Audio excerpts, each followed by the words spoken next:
beleza? Professor Edson na área. Hoje nós vamos dar início à nossa aula de número 8 de Direito do Trabalho, onde nós vamos explicar um pouco sobre suspensão e interrupção do contrato de trabalho, certo? Então, a primeira coisa que nós precisamos entender é o que é suspensão, o que é interrupção deste contrato de trabalho, quais são as suas principais diferenças e quais são as hipóteses dessa suspensão e interrupção do contrato de trabalho. A primeira coisa que eu queria falar com vocês é com relação à denominação. Por mais polêmico que possa parecer, a suspensão ela é o corte do contrato do trabalho, no contrato de trabalho, onde não há o pagamento de verbas salariais e não conta para questões previdenciárias, para questões de aquisições de direito. E a interrupção do contrato de trabalho, que parece de forma que seja uma ruptura abrupta do contrato de trabalho, é uma ruptura do contrato de trabalho que computa salário, computa direitos trabalhistas, direitos previdenciários. Então, nós temos que fazer essa primeira distinção. A suspensão, o empregado não recebe, e a interrupção do contrato de trabalho, o empregado recebe e tem todos os direitos incluídos. Esses são os conceitos e as principais distinções entre suspensão e interrupção do contrato de trabalho. Na nossa aula anterior, a gente explicou sobre o que é um contrato de trabalho, os tipos de contrato de trabalho que nós temos, a diferença entre emprego, relação de trabalho de emprego, e hoje nós vamos falar da possibilidade de suspensão ou interrupção desse contrato de trabalho, certo? Então, a primeira distinção é: suspensão interrompe o pagamento de salários e interrupção não interrompe o pagamento de salário, não interrompe a contagem de prazo para os vários direitos da relação trabalhista, certo? Então, quais são as hipóteses? Eu coloquei aí para vocês, antes da hipótese, o I ou S, se é de interrupção ou se é de suspensão do contrato de trabalho. A primeira hipótese é o aborto. Se o aborto é um aborto legal, um aborto indicado pelos médicos para salvar a vida tanto da criança quanto da mãe, nós temos uma interrupção do contrato de trabalho, previsto no artigo 395 da CLT. Se vocês observarem, o interrupção ou suspensão. Quando que é suspensão no caso de aborto? Quando nós estivermos falando de um aborto criminoso, e aí a suspensão do contrato de trabalho, e a empregada, neste caso, no caso do aborto ilegal, não receberá verbas trabalhistas referente àquele período que ela se afastou para cometer, nesse caso, o ilícito. Quais as outras hipóteses? Nós temos o caso do auxílio-doença, uma hipótese de interrupção do contrato de trabalho, está previsto tanto no artigo 476 da CLT, quanto no artigo 59 da Lei 8.213, que é uma lei previdenciária. Fala do auxílio-doença, quando o empregado ele fizer jus ao auxílio-doença, como ele recebe o salário, todo o prazo desse auxílio, durante o recebimento desse auxílio-doença, é computado para direitos trabalhistas e direitos previdenciários. Nós estamos falando de uma interrupção no contrato de trabalho. E o acidente de trabalho, nós temos a possibilidade de ser considerado uma interrupção ou uma suspensão do contrato de trabalho. Até o 15º dia, nós temos uma interrupção do contrato de trabalho. Por que uma interrupção? Porque até o 15º dia, a empresa paga ao empregado que está afastado em razão desse acidente de trabalho, paga seus direitos, paga suas indenizações, e esse período é computado para aquisição de férias e tudo mais. Nós podemos também ter uma situação de suspensão de contrato de trabalho, quando esse empregado, esse afastamento por acidente de trabalho, ultrapassa o 16º dia, e aí nós teremos uma hipótese de suspensão do contrato de trabalho. Ainda que o empregado receba, ele não recebe do empregador, ele recebe do INSS. Nós temos que lembrar que nós estamos falando de uma relação de emprego registrada na CTPS e vinculada à CLT. Então, nesse caso do empregado, a relação de trabalho ordinária, que nós vamos chamar assim, e depois do 16º dia de afastamento pelo acidente de trabalho, o pagamento das verbas é uma responsabilidade do INSS, é uma responsabilidade previdenciária. E aí nós temos uma outra hipótese que relaciona muito previdência e direito do trabalho, que seria uma hipótese de suspensão do contrato de trabalho, que é a aposentadoria por invalidez, prevista no artigo 395 da CLT e 217 do STF. Nós temos o que é essa aposentadoria por invalidez. O empregado está prestando as atividades normais, mas em razão dessa doença que não foi proveniente do trabalho ou do acidente do trabalho, esse empregado ele pode vir a não conseguir desempenhar as suas funções de trabalho ou até mesmo cotidiana, como se vestir sozinho, tá? Ele pode ter algumas dificuldades físicas para desempenhar as suas atividades, para estar no local de trabalho e desempenhar as suas atividades. Nesse caso, a Previdência Social, o INSS, vai fazer a aposentadoria por invalidez, pode ser definitiva ou não. Se não for definitiva, conforme o passar do tempo, esse empregado tem que ir no INSS para fazer perícia, ver se a condição de invalidez permanece ou não.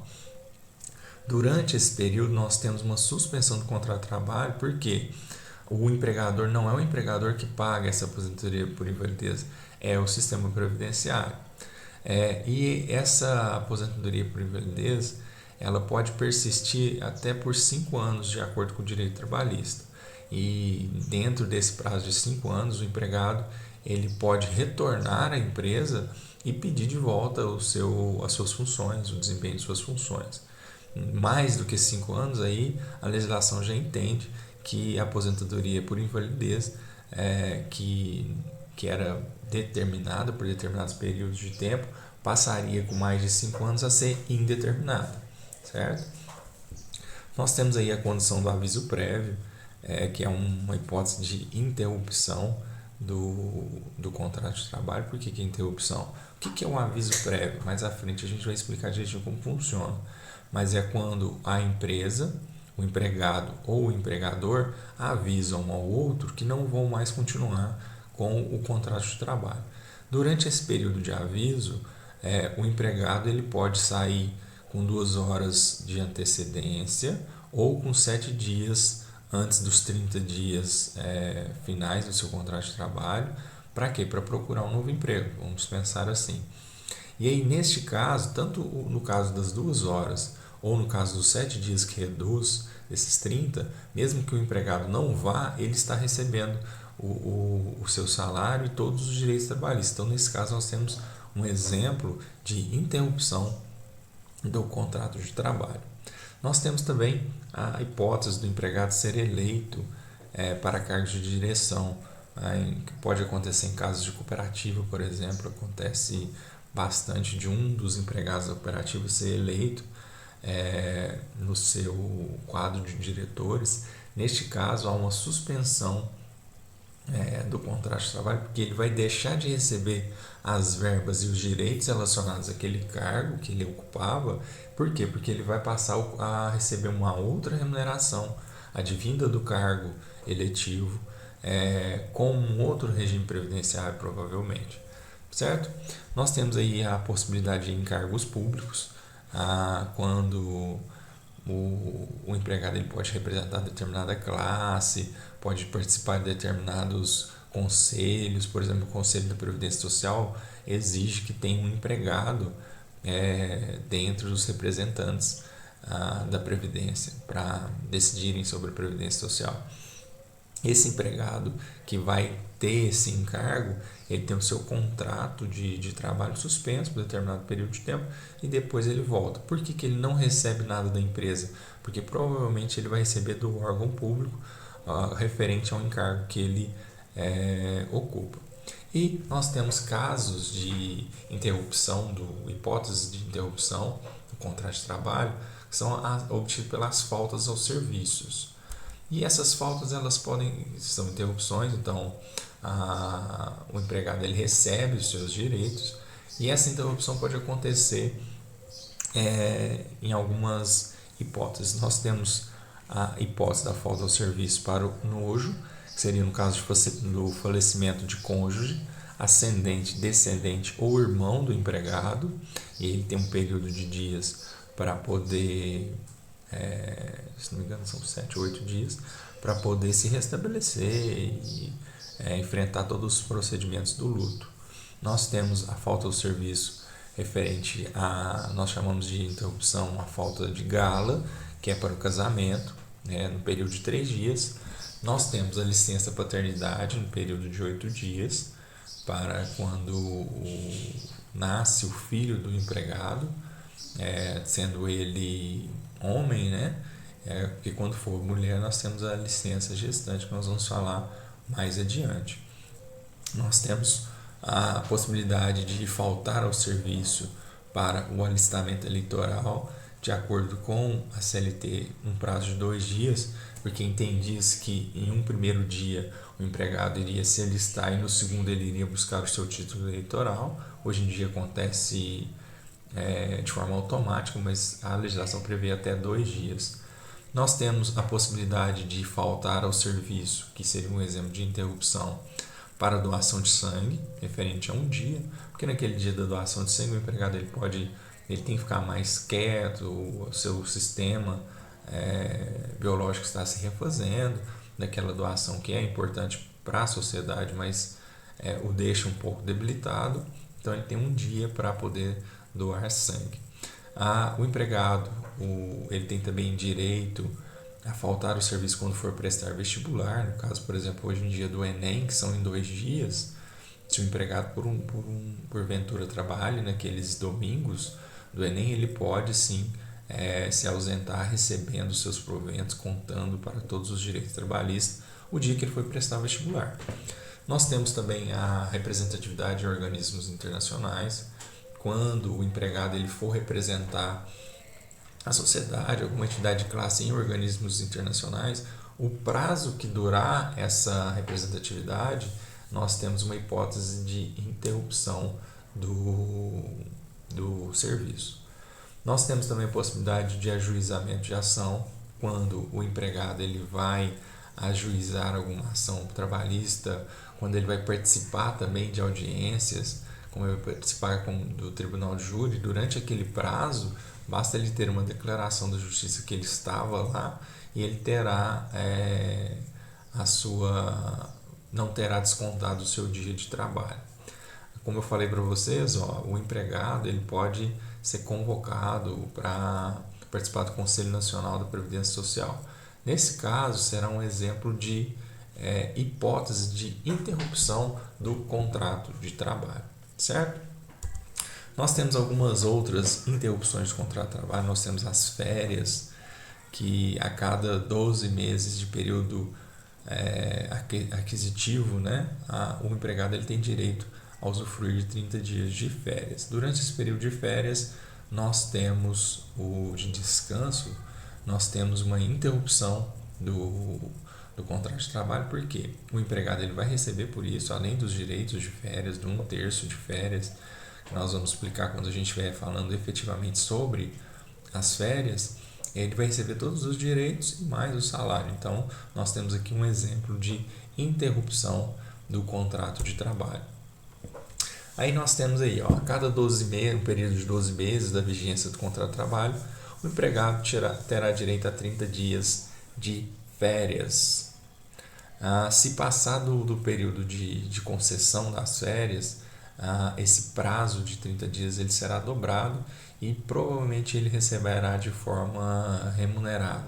Então nós temos que pensar o seguinte: o empregado ele vai entrar no contrato de trabalho determinado dia e ele vai trabalhar durante 12 meses. Depois de 12 meses, ele vai ter direito a 30 dias de férias, que ele tem um prazo de 12 meses para frente para tirar essas férias.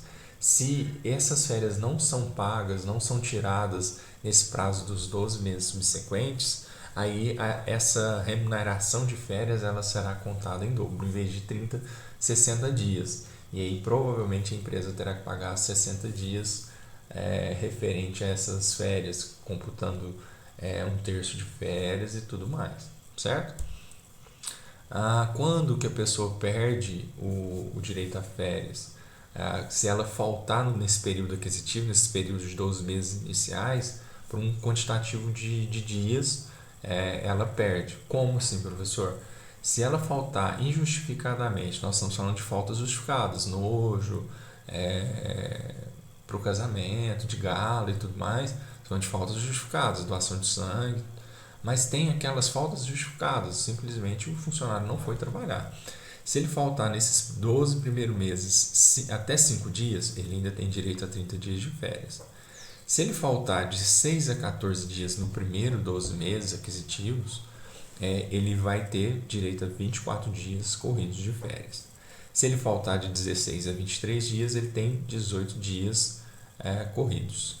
E se ele faltar de 24 a 32 dias no período de 12 meses, ele ainda tem direito a 12 dias de férias corridos. O que nós precisamos saber sobre as férias? O dia, o mês que o empregado vai tirar férias é uma atribuição, é uma responsabilidade do empregador, então é o empregador que avisa, e ele tem que avisar com 30 dias de antecedência para que o empregado se programe as suas férias, programe o seu descanso. Na maioria das empresas, das boas empresas, essa programação ela é feita com bem mais antecedência para que o empregado possa realmente aproveitar as suas férias. Nós tivemos algumas alterações sobre o direito de férias com a reforma trabalhista recente, em 2017. Como que era? Era 30 dias de férias por ano, dividido em até 2 vezes. O menor período de férias anuais tem no mínimo de ser 10 dias. Então, eu tinha 30 dias de férias que eu poderia dividir em 2 vezes. Eu poderia dividir em um período de 5 e um período de 25 dias? Não, porque o menor período que eu poderia dividir minhas férias eram 10 dias. Como que ficou depois da reforma trabalhista de 2017? São 30 dias de férias ainda por ano, e esses 30 dias que antes poderiam ser divididos em 2 vezes, agora podem ser divididos em 3 vezes. O menor período de férias anuais terá no mínimo agora 5 dias, então eu posso realmente dividir em 3 dias, e eu posso sim, um desses períodos, ficar dividido em 5 dias de férias. Outro assunto importante a gente pensar em quanto à interrupção ou suspensão do contrato de trabalho é a greve e o lockout. O direito de greve ele é previsto na legislação, é possível que o empregado da iniciativa privada tenha sim o direito de greve. Nós tivemos a greve dos caminhoneiros em 2019, se não me engano. Nós tivemos a greve dos caminhoneiros para um determinado período. E qual que é a diferença entre greve e lockout? Greve são os empregados que têm a vontade, têm a deliberação para parar as rotinas de trabalho, prevendo a luta por seus direitos.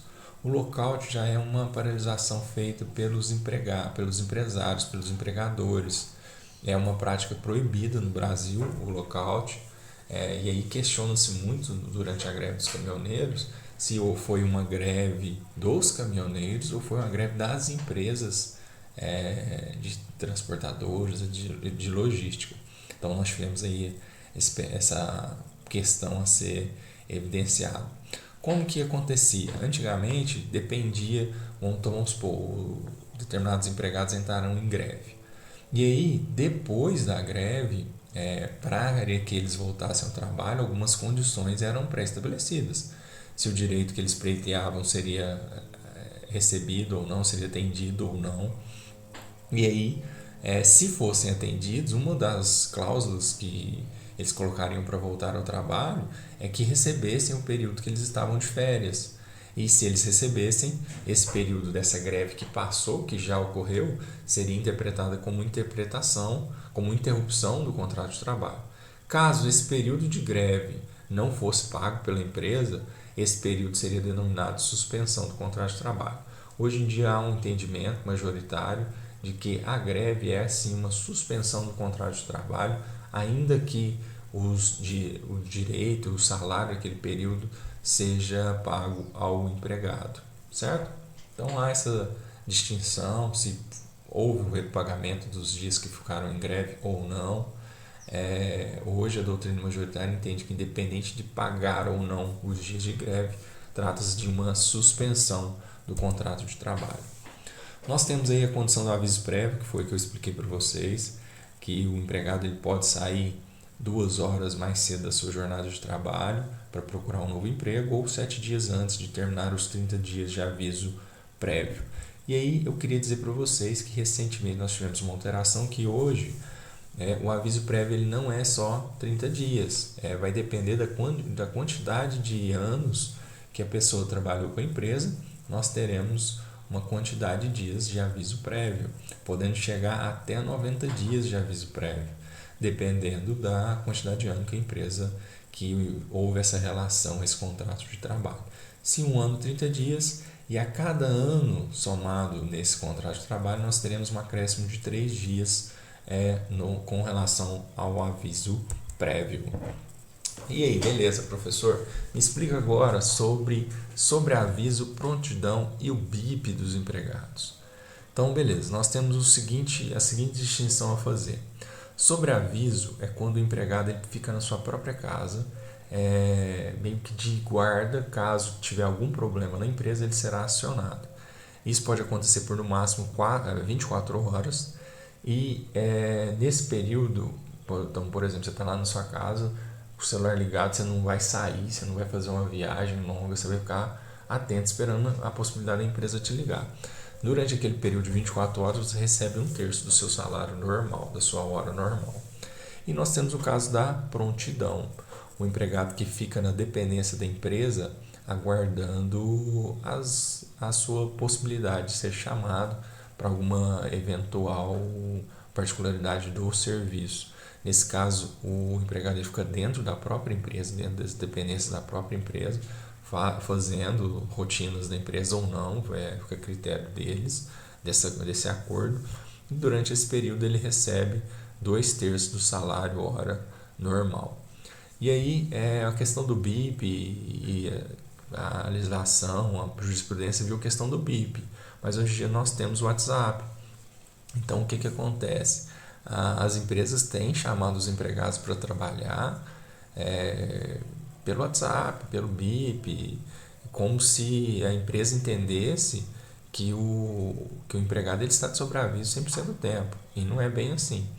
A primeira coisa que nós temos que entender é isso. A pessoa que às vezes fique com essa incumbência de ser acionado pelo WhatsApp para resolver determinada questão dentro da empresa, ele provavelmente deve estar de sobreaviso e a empresa tem que fazer uma escala desse sobreaviso para que esse funcionário, caso venha recorrer à justiça, não tenha êxito, se você for empresário, né? Vamos pensar assim. Nós temos também o repouso semanal remunerado, então um dia na semana, de acordo com a CLT, o empregado ele tirará um repouso, um dia de descanso, geralmente aos domingos, mas nós temos algumas profissões que os domingos eles são utilizados para trabalho, nós temos, por exemplo, atendente de supermercado, atendente de restaurante, médicos, enfermeiros, algumas situações que as pessoas dependem precisam trabalhar nos domingos, e aí a empresa ela desloca esse repouso semanal remunerado para um outro dia da semana. Esse dia ele é pago integralmente, todos os direitos são computados. Então nós temos aqui um exemplo de interrupção do contrato de trabalho. Pessoal, essa foi a nossa aula. Ficou faltando apenas um único ponto, que é sobre a licença gestante de 120 dias ou 180 dias depois do nascimento do filho, que ela se ausenta e tudo mais. Mas isso eu vou explicar direitinho para vocês quando a gente vai falando das condições de trabalho específicas e proteção de trabalho específicas da mulher. Um abraço a todos, até a próxima.